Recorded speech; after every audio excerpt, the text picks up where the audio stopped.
Friends, आज मैं फिर से ले आया हूँ आपके लिए काफ़ी ज़्यादा प्रेरणादायक कहानी। शीर्षक का नाम है काश अनपढ़ ही होता। मैं था, उसकी पत्नी पुलिस वाली। समय के साथ साथ शंकर दयाल की उम्र काफ़ी ढल चुकी थी। उसके हाथ पैर उसका साथ नहीं देते। कोई भी काम करने पर उसकी हाँफी फूल जाती। बड़े बेटे ने शहर में एक अस्पताल खोल लिया और दोनों मियाँ बीवी शहर में रहने लगे। कुछ दिनों बाद छोटे बेटे की भी पोस्टिंग दूसरे शहर में हो गई तो उसने अपनी पत्नी की भी पोस्टिंग उसी शहर में करवा ली। अब दोनों ही मियाँ बीवी जाने की तैयारी में जुट गया। तभी शंकर दयाल वहां आ करके अपने छोटे बेटे रोहन से कहा, बेटा, बड़े बेटे और बहू तो हमें छोड़कर चले गए, अब तुम लोग भी जा रहे हो, अब हम अकेले यहाँ कैसे रहेंगे? बेटा, ऐसा करो, हमें भी अपने साथ लेते चलो। रोहन ने प्रत्युत्तर में कहा, बापू, अब जानते तो है शहर का वास्ता है, अभी लोग खुद किराए पर रह रहे हैं और आपको कैसे रखेंगे? वैसे भी बापू, हमारे पास ये इतना बड़ा घर, इसे किसके हवाले छोड़कर जाएंगे? शंकर दयाल ने निवेदन किया, बेटा, इतने बड़े घर में मैं अकेला रहकर क्या करूँगा? अरे, मुझसे तो कुछ किया भी नहीं जाता है, मेरी देखभाल कौन करेगा? रोहन ने शंकर दयाल को समझाते हुए कहा, बापू, आप चिंता मत करो, मैं इस घर को बेचकर शहर में एक नया घर ले रहे हैं, बस ये घर बेचेंगे और वहाँ नया घर खरीद लेंगे। हाँ बापू, यही 2-4 दिन में सेठ इस घर को खरीदने आएगा। आप घर के कागजात पर साइन कर देना और सेठ से 3 लाख रुपए भी ले लेना और शहर चले आना। और जब शहर पहुंच जाओगे तो ये रहा मेरा नंबर, हमें कॉल कर देना, मैं तुम्हें लेने आ जाऊंगा। आप चिंता मत करो, बस 2-4 दिन की ही तो बात है।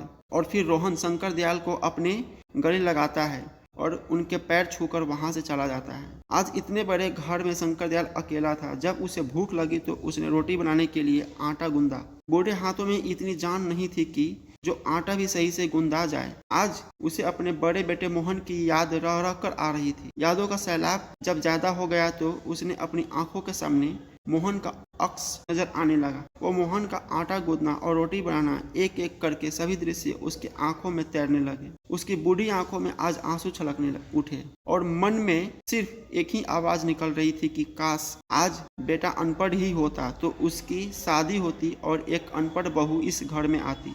कम से कम वो अपने घर में तो रहती और खाना बनाती। मोहन मेरा घर का सारा काम करता और मैं पहले की तरह ही कुर्सी डालकर बैठे अखबार पढ़ता। परंतु अब सपनों को देखने से होने वाला क्या है? जो कुछ उसने किया आज वो उसके सामने था। 2-4 दिन यूं ही गुजर गए और वो दिन भी आ गया जिस दिन सेठ ने रुपए देने के लिए कहा। हाँ, सेठ ने घर के कागज पर साइन करा लिए और शंकर दयाल को 3 लाख रुपए दे दिए।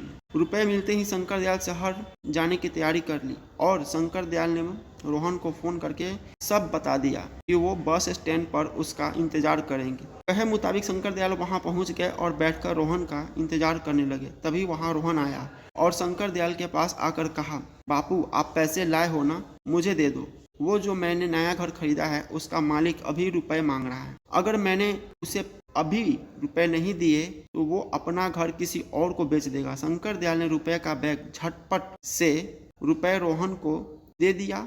रोहन ने रुपए लेकर शंकर दयाल से कहा, बापू, आप यहीं बैठो, मैं सेठ को अभी रुपए देकर आता हूँ। और रोहन अपने बापू को वहीं बैठाकर रुपए लेकर वहां से चला गया। शंकर दयाल वहीं बैठकर उसका इंतजार करने लगे। समय धीरे धीरे काफी बीत चुका था परंतु रोहन अभी तक वापस नहीं आया था। शाम होने को थी। शंकर दयाल बहुत ही चिंतित था कि रोहन अभी तक नहीं आया। उससे रहा नहीं गया तो उसने एक राहगीर से वही फोन नंबर लगवाया जो उसे रोहन ने दिया था, परंतु फोन भी स्विच ऑफ आ रहा था। अब शंकर दयाल की चिंता और भी अधिक बढ़ चुकी थी तो वह हताश बैठा ही हुआ था कि तभी उसे एक मोटरसाइकिल आते हुए दिखाई दी जिस पर रोहन बैठा हुआ था। वह दूर से ही रोहन को आवाज लगाने लगा परंतु रोहन शंकर दयाल को पास से देखता हुआ निकल गया। आज रोहन ने उसे बहुत बड़ा धोखा दे दिया जिसकी उम्मीद शंकर दयाल को बिल्कुल भी ना थी। अब शंकर दयाल वहीं बैठकर रोने लगा। अब अंधेरा काफी ढल चुका था। शंकर दयाल के पास 100 रुपए थे जो उसके घर वापस जाने के किराए के लिए उपयुक्त थे। शंकर दयाल बस में बैठकर घर आ गया। घर क्या, गांव आ गया, क्योंकि अब घर तो सेठ का हो चुका था। अब उसके पास घर नहीं था तो रात को अकेले गांव की चौपाल पर बैठकर काफी देर तक रोता रहा। फिर अपने आंसू को पोंछकर उठा। हाथ में एक रस्सी लेकर उसी नीम के पेड़ के पास गया जहां मोहन ने आत्महत्या की थी। उसी पेड़ के नीचे बैठकर दहाड़े मारकर रोने लगा और रोते हुए कहा, बेटा मोहन, आज मेरे लिए खाना बनाने वाला कोई नहीं है। आज तेरा बाप इतना बूढ़ा हो गया कि अपने हाथों से अपने लिए खाना भी नहीं बना पाता है। आज बहुत अरसे हो गए हैं तेरे हाथ का खाना खाए। आज फिर से तेरा बाप तेरे हाथ का खाना खाना चाहता है। खिलाएगा ना बेटा? आज तेरा बाप तेरे घर खाना खाने आ रहा है। तू अपने इस अभागे बाप को अपने घर में स्वीकार करेगा ना? कहीं अपने भाइयों की तरह मुझे निकाल मत देना। इतना कहते कहते वह फूट फूट कर रोने लगा और अंत में उसी नीम के पेड़ पर रस्सी डालकर फांसी लगा ली है। 5-6 मिनट तक वह फड़फड़ाया और फिर एकदम शांत पड़ गया। उसकी गर्दन नीचे को लटक गई और वह अंतिम धाम को चला गया। तो फ्रेंड्स, कैसा लगा ये स्टोरी?